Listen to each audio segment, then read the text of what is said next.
Yes, Republicans knock Ron DeSantis after Florida governor says helping Ukraine is not a vital U.S. interest. Several high-profile Republicans, including Senator Marco Rubio, Nikki Haley, Liz Cheney, and Lindsey Graham, are pushing back against Florida Governor Ron DeSantis' argument that helping Ukraine fend off Russia's invading forces isn't a vital national interest. In a questionnaire sent by Fox News host Tucker Carlson, DeSantis declared that becoming further entangled, that's a Jada Pinkett word, in a territorial dispute between Ukraine and Russia is not of vital interest to the U.S. and criticized the Biden administration for funding Ukraine. Rubio argued that Russia's end goal is to overthrow the Ukrainian government and rule the country, and he said the war should not be compared to other conflicts or territorial disputes settled with treaties or peace agreements. Haley accused DeSantis of copying former President Donald Trump's stance on Ukraine, and Cheney accused DeSantis of weakness and forgetting the lessons of Ronald Reagan.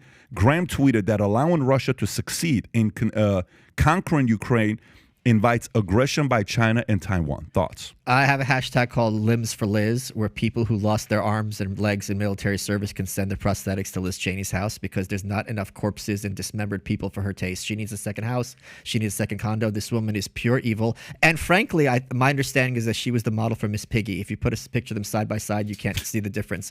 I think what DeSantis is doing is he's running for the nomination, and I don't think Nikki Haley, Liz Cheney, and Lindsey Graham between them, see, that's identical.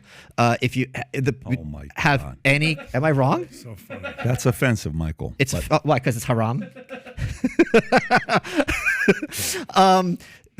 I don't think between the three of them they have any kind of clout with the Republican base. I think the Republican base has become increasingly radicalized, and I think a year from now, when you're in New Hampshire and Iowa, to still be supporting pumping more money to Ukraine is going to be extremely unpopular with the Republican base, whether that's a good thing or not.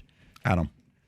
Yeah, I think what we're getting is a little insight into Ron DeSantis's mindset. Yeah. If he were to run on for presidency, which we all expect him to do, it could be as early as May. I think is when, after the Florida government situation kind of dissipates. But he's sort of cueing to the base, hey, this is where I stand on this, and he's drawing a strong delineation between what Biden stands for, which is obviously doubling down on Ukraine. He sent tripling, quadrupling, all that. He sent every one of who was the latest person that he sent over to Ukraine? It was he sent Janet Yellen, and then he sent Merrick Garland, I believe, to Ukraine. Basically, he's doubling down on Ukraine.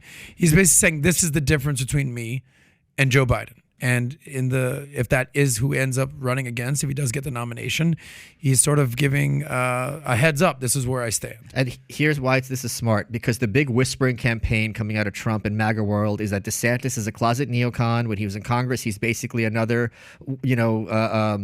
George W. Bush, and there's a big concern that he's a wolf in sheep's clothing, and that once he gets into office, he's just going to be a product of the military-industrial complex and just push for war, something that Trump, from their perspective, did not do. So this is a great way for him to get ahead of that criticism and be like, I know you're worried that I'm another war hawk like you get year after year with Republicans, but I'm really different, and I'm not going to be like what you're fearing I'm going to be.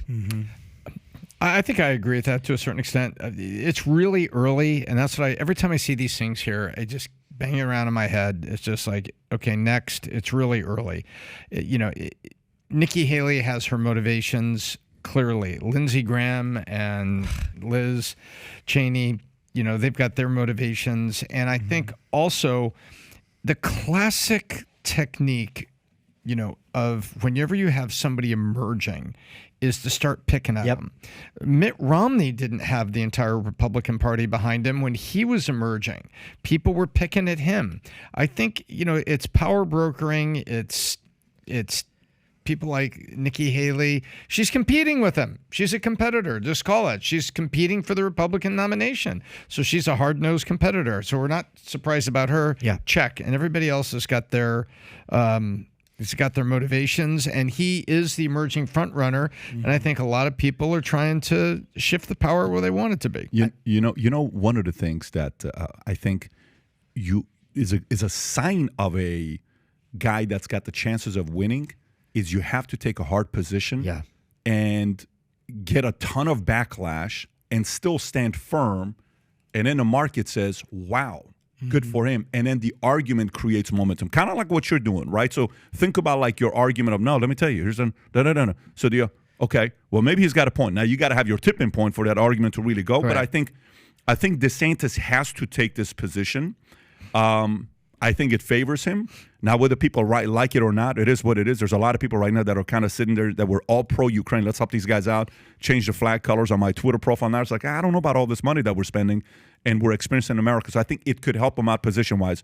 I'm not sure the level of credibility with the other guys. You don't want to be the group of 18 people that disagree with the one guy. Right, because you got to market differentiate. Like, why am I buying RC Cola? Because I'm cheaper. There's got to be something distinguishes. RC Cola is also better, though. Okay, there's got to be something. I'm a Dr. Pepper guy. There's got to be something that distinguishes me from the other from the from the other brands. And I think it's I think this is the most extreme time in our lifetime where there is a disconnect between a party and its base, specifically between the Republican Party and the Republican base. I don't think we've ever seen anything like it, the animus that the Republican base has towards the Republican Party. Can I say one more thing about this? Do that, and then I want to go to this next story. Just real quick, because they keep using the word of national interest. This is not, DeSantis says specifically, this is helping Ukraine does not fend off invading forces isn't of national interest. One could argue, yes, this is not of national interest, but this is of our international interest, or preference, right? So obviously NATO is an international alliance that is there to protect typically Europe, specifically against Russia's invasion. And one could argue that, all right, if we allow this to happen, what's next? What's the slippery slope that happens with Poland or Finland? And we've seen that Finland and Norway or whoever it is just recently been introduced to NATO. And then you have here is Lindsey Graham even tweeting that allowing Russia to succeed in conquering Ukraine, speaking of slippery slope, now invites China to invade Taiwan. So where does it end if U.S. doesn't draw the line on these types of situations? But then where does it end? Because at a certain point, then China's going to even more so be on Russia's side. So if you want to play brinksmanship, it's not going to be like the good guys always win if you're assuming that we're the good guys, as we just demonstrate in Afghanistan. Yeah, well, no, I completely understand on that. But at the end of the day, one can say that this is what I said a couple weeks ago. I think this is a vital U.S. interest to stand pat on what we believe in, democracy. You can't just invade countries.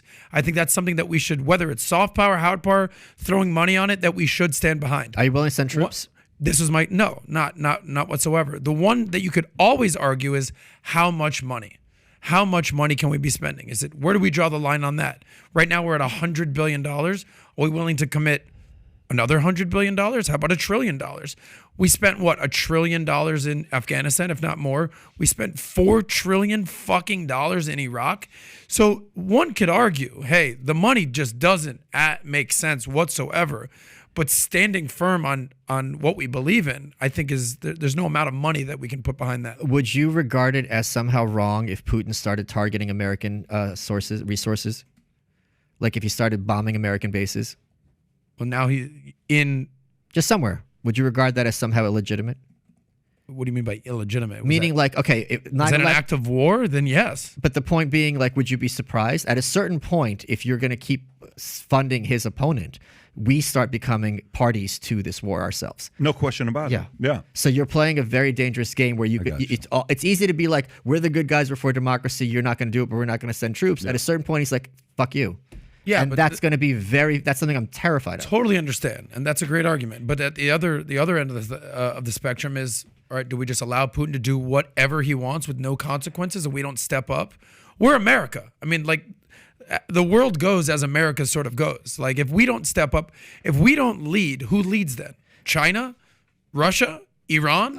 We need to stand for something here. I hear what you're saying, but at a certain point, the problem, Thatcher very famously said, the problem with socialism is eventually run out of other people's money. We have limited resources. And this idea that we can fund wars everywhere across the world in perpetuity, wherever so-called democracy is threatened, I think that is the utopian perspective. And at a certain point, we have to be like, all right, this sucks. We're like, North Korea is a great example, If I had my druthers and talk about utopian, if I had a magic wand, I would liberate the North Korean people. We can't do that because their military and so on, and many other, China has their backing. So yes, I like the idea of protecting liberalism in whatever form it takes throughout the world.